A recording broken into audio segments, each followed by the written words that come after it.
Alors aujourd'hui dans cette vidéo, je vais reprendre ma playlist Froid Indus. Donc j'avais fait une vidéo il y a 6 ans, Froid Indus 01. Et donc là maintenant, je vais la continuer. Donc ça sera Froid Indus 02. Et dans cette vidéo et les vidéos qui vont suivre, eh bien je vais parler de ce groupe d'eau glacée là que l'on peut voir là sur l'écran, qui est le RTHD de Tran. Donc c'est un groupe d'eau glacée industriel. Donc c'est le RTHD D1 et donc qui a une puissance frigorifique par rapport à son régime d'eau glacée de 1,1 MW. Il a un moteur électrique, c'est un compresseur semi-hermétique à vis qui peut demander une puissance maximum de 280 kW et en fonctionnement il peut consommer jusqu'à 455 ampères au maximum. Et la charge en fluide de cette machine, donc c'est du R134A, il y en a un peu plus de 300 kg. Je rajouterai que l'eau glacée n'est pas glycolée et que le régime d'eau c'est 7-12. 7 degrés en sortie groupe d'eau glacée, 12 degrés en entrée, bien sûr, lorsque le groupe est à sa puissance maximum,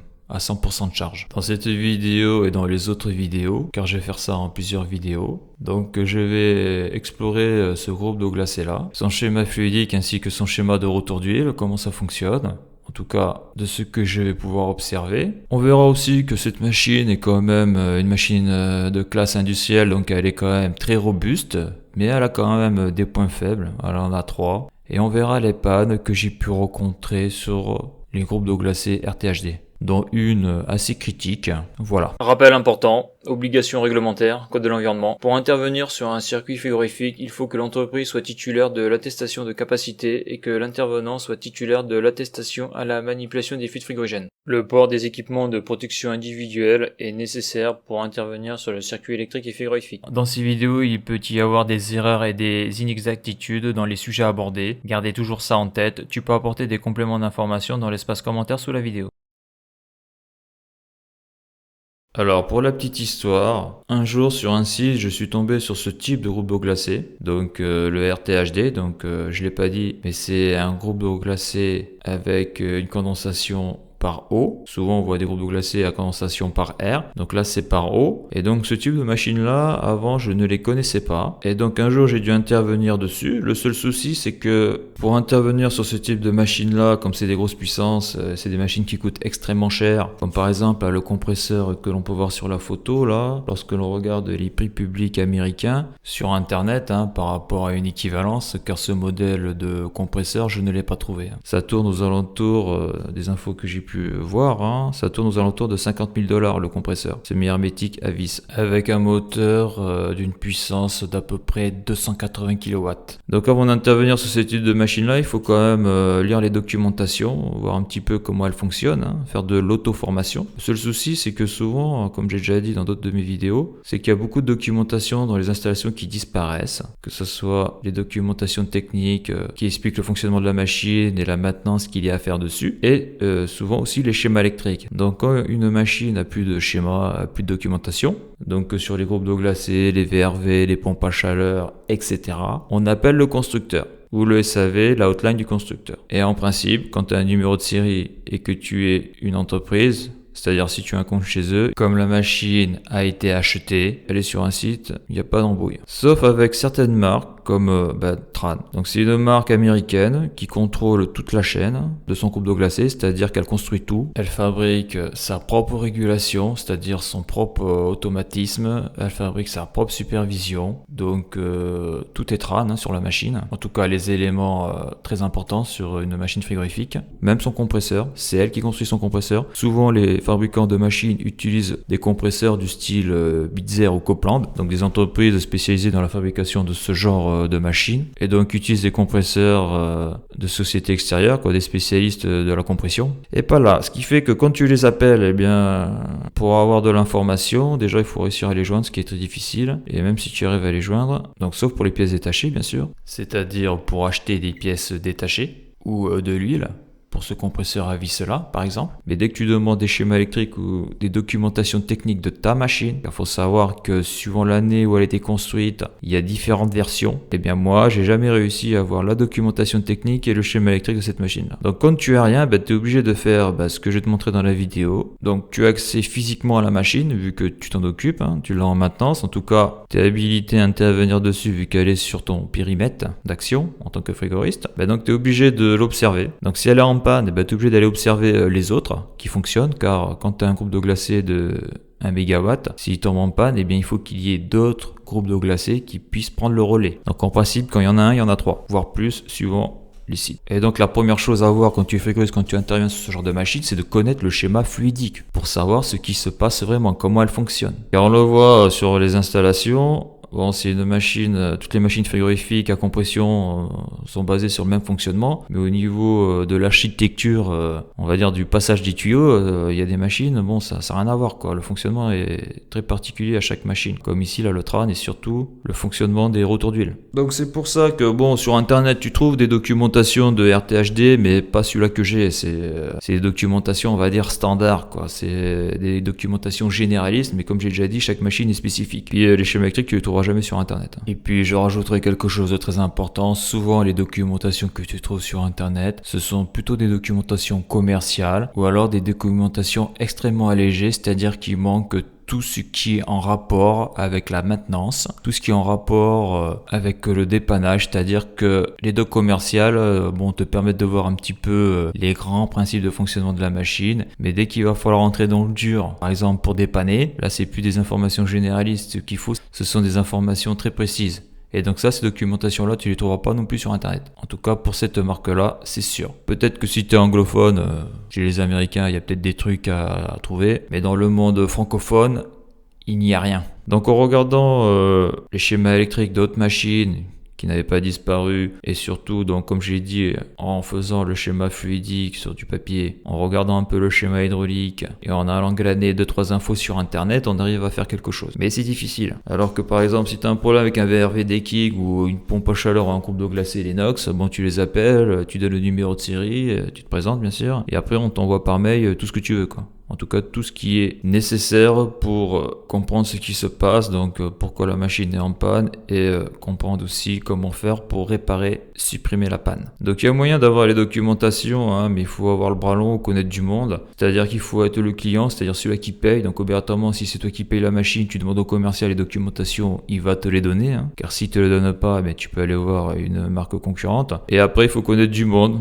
Comme dans toutes les boîtes, la tendance est sous-effectif. Si la personne ne te connaît pas, elle te répondra pas. Et ça, j'ai pu le constater plein de fois. Donc voilà, donc dans cette vidéo, je me fais une petite fiche vidéo là, parce que bon, il y a quand même pas mal de trucs à voir. Et puis bon, moi je fais pas que du TRAN, je fais tout. Donc voilà quoi. Avec le temps, on oublie. Donc là, tout ce que tu verras dans cette vidéo là, c'est de l'auto-formation. Donc il peut y avoir des erreurs, des inexactitudes. Mais bon, sur le terrain, c'est souvent comme ça que ça se passe. On te file une machine, démerde-toi quoi. Le mieux, si t'as les sous, si ton entreprise a les sous, c'est d'aller dans un centre de formation TRAN si tu travailles sur du TRAN, d'aller dans un centre de formation carrier si tu fais du carrier, etc. Mais bon, voilà, il faut de l'argent. Si tu es dans une boîte où il n'y a plus de budget, tu feras comme moi. Tu feras de l'auto-formation sur le site client et sur ses machines. Le seul truc, c'est que plus les machines sont grosses, et plus il faut faire attention à pas faire de conneries, c'est-à-dire à la bousiller, parce que là, il y a des gros euros derrière. Et donc, il faut prendre son temps, bien réfléchir, avant de faire des manipulations sur ce type de groupe d'eau glacée. C'est-à-dire qu'il ne faut jamais travailler dans l'urgence lorsque l'on découvre ce genre de machine-là, car on a vite fait de faire des conneries, comme par exemple, et ça je l'ai déjà vu, le gars veut la remettre en marche et il oublie d'ouvrir les vannes d'isolement sur le circuit d'huile. Donc à partir du moment où tu manipules sur ce genre de machine, la priorité donc c'est sa propre sécurité, car comme tu l'as entendu au début de la vidéo, le moteur a besoin, lorsqu'il a au taquet, de 455 ampères, mais lorsque la machine démarre, donc c'est un démarrage étoile triangle avec une transition de phase, donc ça on le verra quand j'aborderai le sujet sur une autre vidéo. Le courant d'appel au démarrage lorsqu'il est en étoile est de 748 ampères. D'après les documentations glanées sur internet et sur la plaque signalétique de la machine, ils indiquent une intensité de démarrage de 2424 ampères. Tu imagines bien que si tu as un problème électrique, si tu dois faire des tests, quand tu interviens sur des machines comme ça, il y a des règles de sécurité à respecter. En tout cas, si tu veux rentrer chez toi le soir. Donc voilà, donc c'est vrai que c'est des machines-là, il faut être posé lorsqu'on intervient dessus, bien réfléchir, penser aux conséquences des manipulations que l'on va faire sur cette machine-là.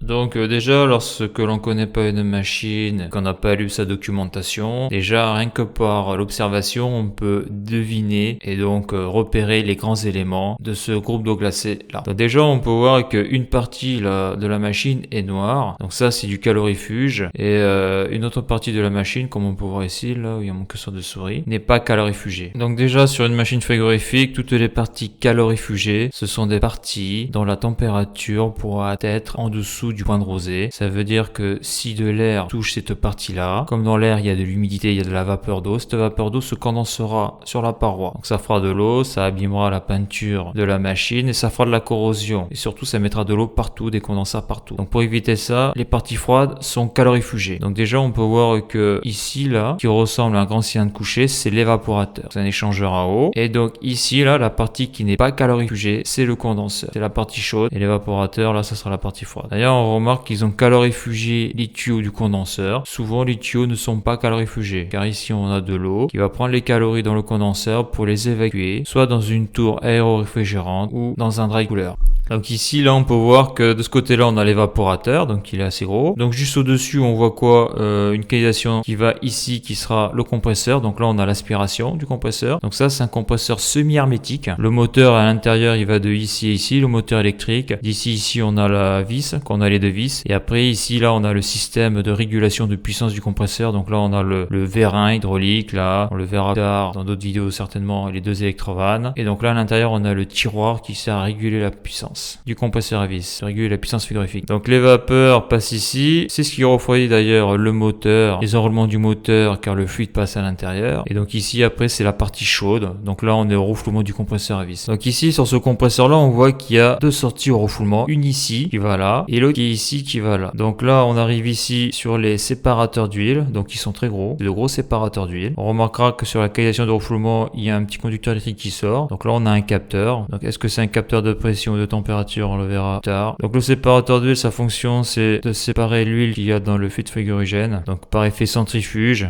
l'huile c'est plus lourd que le gaz. Donc l'huile se plaque sur les parois et hop, ça tombe par gravité dans ce tuyau là et ça va dans cette grande canalisation. Quand c'est pas une canalisation, c'est ce grand cylindre couché là. Donc ça c'est le réservoir d'huile. Tout ça c'est le réservoir d'huile. On peut voir de loin qu'il y a ici un détendeur. On voit le capillaire du détendeur. On voit ici, là on peut percevoir un échangeur à plaques. Là on peut voir un capteur. Donc ça c'est le capteur de niveau bas. Ici on peut voir un filtre. Donc là on peut déduire que c'est un filtre à huile, car bien sûr comme c'est le réservoir d'huile, il y a besoin d'un filtre à huile. Voilà. Donc on peut voir qu'il y a des petits tuyaux en cuivre là qui vont sous le compresseur. Pareil ici, là on voit qu'il y a un tuyau en cuivre qui est ici là avec une électrovanne qui va au compresseur. Donc sur la partie BP, là c'est pareil. Donc on voit que les tuyaux cuivre là sont calorifugés. On voit qu'ici là il y a une vanne d'isolement. On voit que là ce truc noir là ça ressemble à un filtre à huile. Donc ça, toute cette partie là c'est tuyaux 1, 2, 3, 4, on le verra plus tard, ce sont des retours d'huile. Donc les compresseurs à vis ont besoin de beaucoup d'huile pour fonctionner, en tout cas on le voit là, le réservoir d'huile il est quand même balèze. Donc après ici là on va sur le condenseur, donc on remarquera qu'ici là il y a une soupape, on a des vannes d'isolement, ici. Donc les vannes d'isolement sont vraiment étranges, c'était la première fois que je voyais des vannes d'isolement de ce style là, on dirait des vannes d'isolement pour l'eau, on trouve dans les chaufferies, donc là c'est du fluide qui passe, donc c'est certainement étanche, j'ai jamais essayé mais c'est quand même assez particulier à voir en vrai, et même à manipuler. Là on peut voir que dessous il y a une vanne d'isolement, car là le fluide qui est à l'état liquide sort par en dessous, ça on le verra sur une autre photo. Voilà, donc là ce que j'ai pas dit mais je vais le dire, donc là l'eau arrive ici de la tour aéro ou du dry cooler qui a une température on va dire fraîche, ça passe à l'intérieur, donc ça c'est un échangeur qui est traversé par des tubes sur toute la longueur, donc il y a des dizaines de tubes à l'intérieur, donc l'eau suit un parcours, alors soit c'est du 2 passes ou du 4 passes, donc là je sais pas exactement combien de passes il y a sur cette machine là, et donc l'eau passe à l'intérieur de ces tubes, ça ressort ici, là, l'eau ressort ici. Et bien sûr, lorsque le fluide, les vapeurs du fluide sont en contact avec les tubes qui sont froids, les vapeurs condensent, ça va au fond du condenseur et l'eau plus chaude est évacuée et va à la tour aéro-réfrigérante ou au dry cooler se faire refroidir. Et après, ça revient ici. Et là, pour l'évaporateur, c'est la même chose. L'eau donc vient des bâtiments qui sont réfrigérés, ça passe ici. Et du fluide frigorigène, là, on le verra plus tard, l'endroit où sont les détendeurs. Le fluide frigorigène à l'état liquide tombe sur les tubes. L'eau qui passe dans les tubes a sa chaleur qui est absorbée par le fluide frigorigène. Donc le fluide se réchauffe. Donc l'eau ressort plus froide, bien sûr, par rapport à sa température d'entrée. Sa température de sortie sera plus faible. Et le fluide se vaporise en vapeur. Et puis là, il est aspiré ici. Donc les détendeurs, on les verra sur une autre photo. Ils sont de ce côté-là. Donc on peut observer sur cette photo, bon pareil, on a des fils électriques qui sortent là. Donc là, c'est capteurs, donc soit de pression, de température. Faut voir après sur les plans. Ou sur le schéma électrique. Il faut savoir cette machine-là pour avoir le schéma électrique et fluidique, je ne l'ai jamais eu. Donc c'est pour ça aussi que je fais cette vidéo-là, parce que à un moment donné, quand t'as pas de plan ou de schéma, bah tu prends une feuille de papier, tu traces tous les tuyaux et tu dessines sur du papier. Donc tu dessines le circuit frigorifique. Donc tout ce qui concerne l'huile, le rotor d'huile, car sur cette machine-là, le plus compliqué c'est le rotor d'huile, la gestion de l'huile. Donc on peut voir aussi là aussi un fil qui sort, donc c'est un capteur, soit de pression, de température. Donc il n'y a pas beaucoup d'appareillage électrique. Je rajouterais que si tu es observateur, tu as remarqué que ici là sur l'aspiration du compresseur à vis, tu n'as pas de vanne d'isolement. En principe, en sortie du compresseur à vis, au niveau du refoulement, tu as des clapets là anti-retour. Mais tu remarqueras que les vannes d'isolement sont sur le condenseur en sortie de séparateur d'huile. Là, j'ai une vanne d'isolement, là, j'ai une vanne d'isolement. Et tu remarqueras que sous le condenseur, j'ai une autre vanne d'isolement. Ça veut dire que si j'ai une fuite sur la BP, par exemple, en bas de l'évaporateur, il y a tout un système de retour d'huile. Et suivant l'endroit où il y a la fuite, donc en sortie d'évaporateur, en bas de l'évaporateur, sortie pour récupérer l'huile, et bien comme il n'y a pas de vanne d'isolement, il m'est impossible d'isoler l'évaporateur. Donc on le verra quand on abordera l'autre côté de la machine. Je commenterai une photo. Tu as un niveau de liquide et tu peux avoir 3-4 cm de liquide au fond de l'évaporateur. Donc ça veut dire quoi? Ça veut dire que si tu as une fuite, tu es obligé de transférer donc, avec une station de transfert tout le fluide qu'il y a dans l'évaporateur dans le condenseur. Donc ça, c'est un petit retour d'expérience. Si tu le fais pas, eh bien, le fluide partira. Voilà. Donc ça, c'est une très grosse particularité de cette machine-là. Quand tu es débutant, eh bien, tu le sais pas. Eh bien, tu peux mettre beaucoup de temps à réfléchir pour savoir comment je fais pour bloquer le fluide donc dans l'évaporateur et donc tu constates qu'il n'y a pas de vanne, donc tu es obligé de soit tout récupérer dans des bouteilles de transfert, mais bon là quand même il peut y avoir des quantités importantes. Le mieux c'est de transférer tout le liquide, tout le fluide frigorigène qu'il y a dans l'évaporateur, le transférer dans le condenseur, car ici j'ai une vanne, ici j'ai une vanne d'isolement et en bas j'ai une vanne d'isolement et ici là j'ai une vanne de service pour charger en fluide le condenseur, ou pour les récupérer, suivant ce que l'on veut faire. Donc ça, c'est très important à savoir et à retenir. Sur les RTHD, tu n'as pas de vanne d'isolement du côté de l'évaporateur. Tu as juste des vannes d'isolement sur l'huile. Et suivant l'endroit où est la fuite, eh bien, t'es niqué. T'es obligé de tout récupérer, tout le fluide qu'il y a dans l'évaporateur et le transférer dans le condenseur. Donc ça, c'est une première chose très importante à savoir sur ce type de machine. Et à ne pas oublier. Donc je me pose quand même une question, car avec les documentations génériques que j'ai trouvées sur Internet, c'est pas expliqué sur la documentation trend du RTHD. C'est est-ce que je peux mettre 300 kg dans le condenseur? Car bon, je l'ai pas dit, mais le condenseur fait aussi office de réservoir liquide. Ce type de condenseur-là, c'est assez logique. C'est un très grand cylindre. Dedans, il y a plein de tubes et tout autour, il y a du vide. Et c'est là où passe le fluide frigorigène, autour des tubes. Et dans les tubes passe l'eau. Donc, ton condenseur, ça peut être une super bouteille de transfert pour ce groupe de glacés-là. Car faut savoir que sur ce type de machine-là, il y a des choses qu'on ne peut pas faire, que par exemple on peut faire en froid commercial, comme par exemple forcer le compresseur pour qu'il aspire donc ce qu'il y a dans l'évaporateur pour en transférer donc un maximum de fluide dans le condenseur. Donc là, un moteur aussi gros, tu t'amuses pas à appuyer sur les contacteurs de puissance avec un tournevis. C'est l'automate qui gère la séquence de démarrage du compresseur. Et donc c'est là où on voit que suivant le type de machine, ce qui est possible sur des petites machines, eh bien c'est impossible sur du gros. Comme tirer au vide l'évaporateur à partir du compresseur. Et donc là c'est encore pire car c'est un compresseur à vis. C'est encore pire parce que les compresseurs à vis, comme c'est très cher, il y a pas mal de contrôles que l'automate va faire avant de donner son autorisation pour le démarrage du compresseur pour le protéger de la destruction. Donc là ce que je voulais rajouter là, c'est que derrière on a l'armoire électrique, ici on a la puissance, ici on a la commande. On remarquera qu'il y a 1, 2, 3, 4, 5, 6. Donc c'est 2 conducteurs par phase. Ici on le verra plus tard, c'est la terre, ici c'est la câblette de terre. J'ajouterai ici qu'ils ont mis un thermomètre, mais bon, il a pas la bonne forme. Là on peut voir un purgeur sur l'eau. Pareil ici. Donc là, soupape sur l'évaporateur. Donc ici là ils ont mis un piquage là, sur l'aller et le retour pour voir la delta P, pour mesurer la delta P au niveau de l'échangeur, donc du condenseur, et ils ont fait la même chose pour l'évaporateur. Donc ici il y a un pressostat, donc c'est un pressostat, donc on dirait c'est un HP sécurité. Là ce qui est bizarre c'est qu'on dirait un pressostat HBP là. Bon en tout cas on voit qu'il est relié sur l'HP, car là c'est l'HP, voilà. Donc là si je zoome sur cette image, donc là j'ai zoomé sur image, donc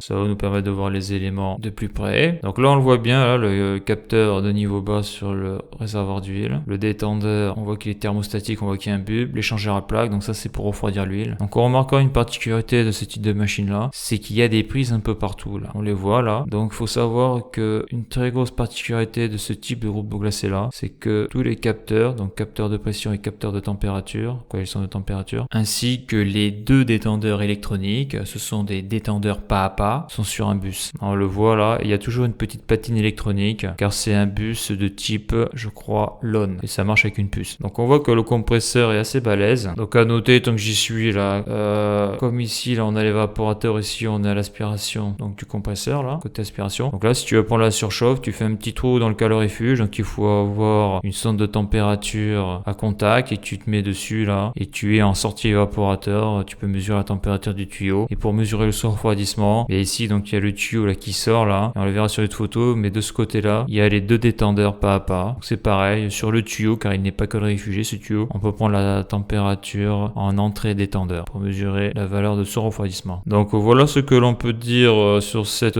photo. Alors le truc que je vais rajouter, c'est que suivant la puissance du RTHD, sur les plus petits, donc les échangeurs sont plus petits, et souvent là, l'accessibilité là au niveau de l'huile, on le verra là, ça peut être la misère. Ça peut être extrêmement difficile, c'est la partie très chiante de cette machine là, c'est qu'il y a des choses qui ont été mal conçues. En tout cas pour la maintenance, et ça on le verra plus tard dans d'autres vidéos. Donc dans cette vidéo on a eu un premier contact avec le RTHD. Donc le premier contact est toujours visuel avec une machine, hein. On fait le tour, on regarde ce qu'il y a. Donc là on a vu les éléments, une partie des éléments du côté du condenseur. On a pu percevoir une partie des éléments sur le retour d'huile, donc c'est là où il y a le réservoir d'huile. Le système de retour d'huile, le refroidissement de l'huile. On peut voir que le système de retour d'huile, on a vu une partie, l'autre partie du côté de l'évaporateur. Donc on peut voir que c'est entre le condenseur et l'évaporateur. Donc on voit que cette machine est quand même très compacte par rapport à sa puissance frigorifique. Voilà. Et donc la suite sera dans la vidéo Froid Indus 03.